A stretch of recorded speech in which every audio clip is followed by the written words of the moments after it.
మనకి రూమ్ దొరికే వరకు మనతోనే ఉండమన్నాను. నీకేం ప్రాబ్లం లేదు కదా? నాకు కాదే ప్రాబ్లం, తను ఇక్కడే ఉంటే నీకు ప్రాబ్లం. నాకేం ప్రాబ్లం లేదు ధరణి.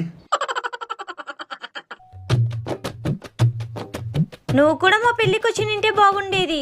నీకు తెలుసు కదా అక్క నేను యూఎస్ వెళ్ళానని. ఓ యుఎస్ బిడ్డ.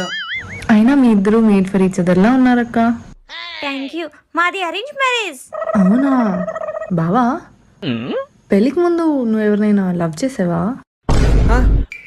అది ఎందుకు చేయలేదు? మా పెళ్లి కంటే ముందు ప్రశుకు ఒక ఎక్స్ ఉండేదంట. తను పెద్ద సాడిస్ట్ అంట, సైకో అంట. పాపం ప్రశుని ఏడిపించుకొని తినేదంట. ధరణి ఇప్పుడు ఎందుకు ధరణి తన గురించి తెలియాలి కదా ప్రశు, అలాంటి అమ్మాయిని నేను ఎక్కడా చూడలేదు. అయిపోయిన దేవుడు. హలో